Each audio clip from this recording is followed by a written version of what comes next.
It's Thursday. I'm thirsty. Let's taste some wine.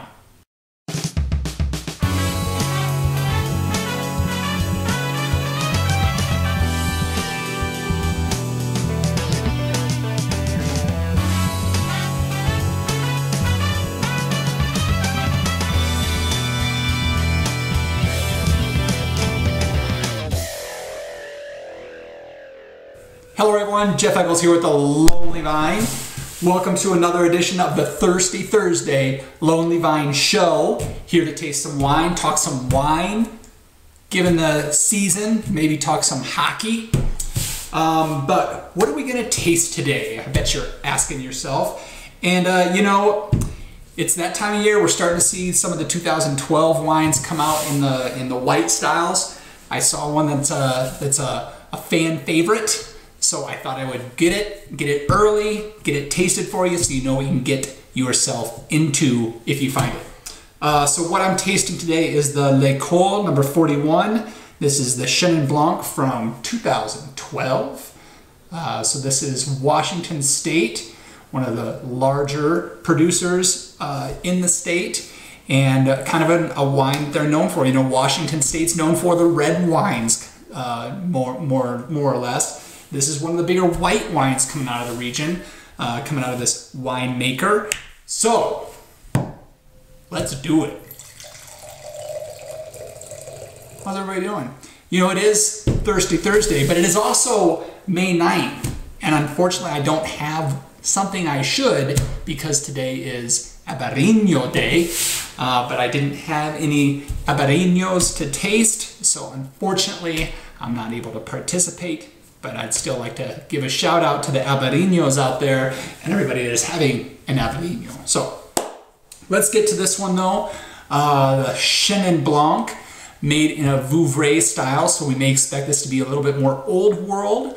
We'll see though once we get into it.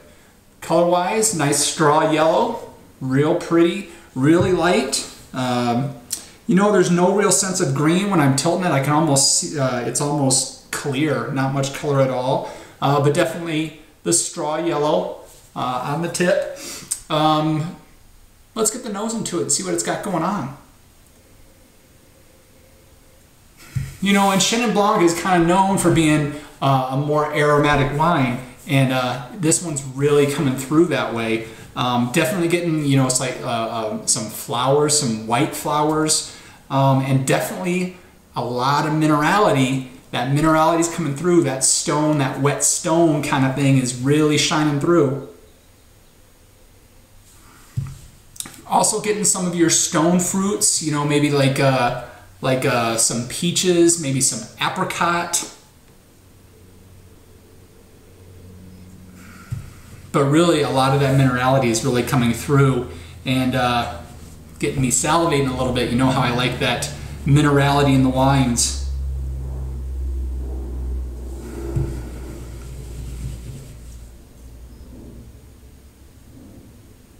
Maybe even a little bit of that Fruit Loop kind of thing coming through. You know, if you take a box of Fruit Loops, you know, open it up and get your head down into it, there's that little bit of that coming through, which is always fun. So, palate time.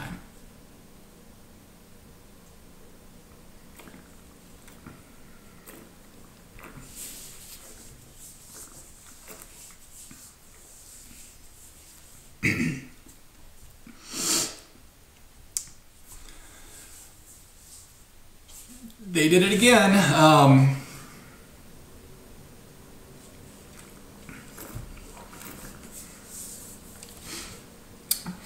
You know, kind of one of the problems when you're aerating the wine in your mouth, when you're pulling that air through, sometimes you get a little too excited about it, and you pull some of the wine back too, and it splashes up on the back of your throat. So you almost got a little spray there, but I was able to contain it, able to control it, so nothing got wet, which is why you saw me stutter there a little bit and have a little bit of a problem. So now that I have that under control, let's try this one again.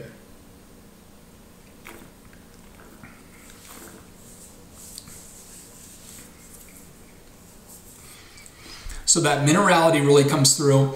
There's also this, it's the flavor, and it's almost got some viscosity to it, of some, like there's honey, really honey kind of sense comes through with it. You know, it's sweet, but it's not sugar sweet. It's kind of that fruit sweet. And it just kind of it paints the inside of your mouth. It really covers it and just leaves it with this really nice textural feeling. You know, and the flavor on this really carries on and has a nice long finish to it.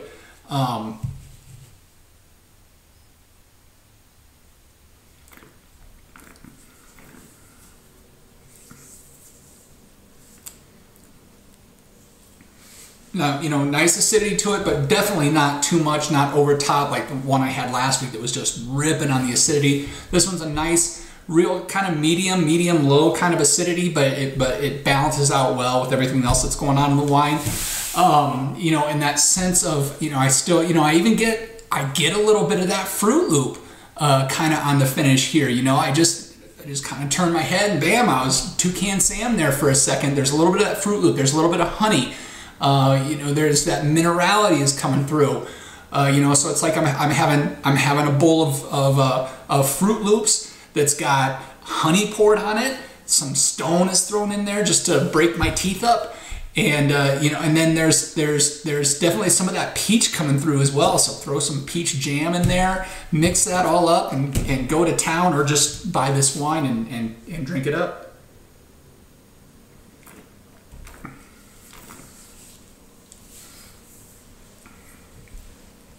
Real smooth too. 13.5 on the alcohol. Definitely don't get any kind of sense of it at all. This is, you know, this is a wine that you really could pair with food. You know, you could go with a little bit richer foods. You know, sometimes with the white wines that we talk about, you know, the minerality and the high acidity, you know, you're kind of pairing them with your lighter kind of style foods. This one could go with a little bit richer foods because it does have a little bit of that viscosity to it. But you know, really, this one can stand alone on its own and be delicious just on the porch, on the patio, on the couch, wherever it is that you like to drink wine, on the roof, whatever trips your fancy.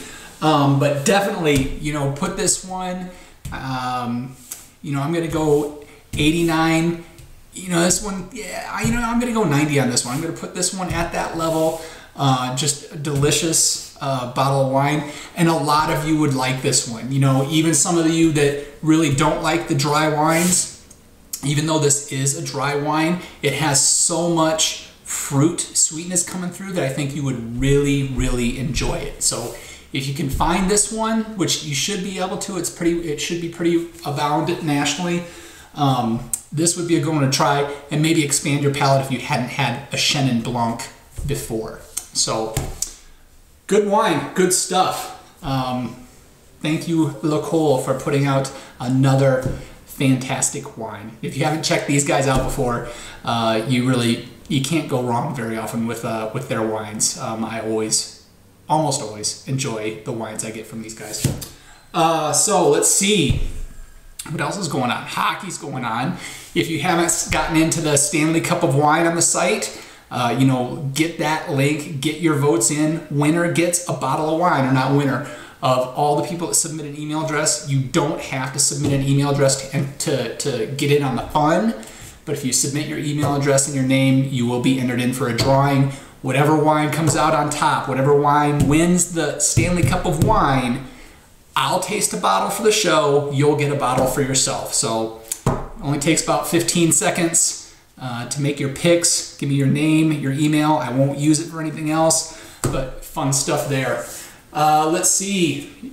So far, one hockey series is in the books. The San Jose Sharks beat the Vancouver Canucks, and the first round of the Stanley Cup of Wine made that call as well. So far, you viewers out there, you lonely viners out there, you're 100% right between the Stanley Cup of Wine and actual Stanley Cup. So good job. Nice work, everybody. I don't think you're going to go 100% all the way through, because I don't see the Wild beating the Blackhawks, but stranger things have happened. So I think that's going to do it for me. Question for the show. Since I was tasting Washington here, No, I'm not going to go wine. I'm in a hockey kind of mood. So, who's going to win the Stanley Cup?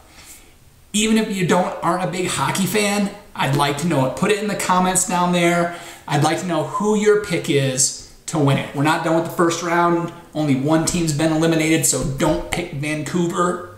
Not that you would have anyway, but don't do it. So I think that'll do it for me, everyone. And until next time, cheers.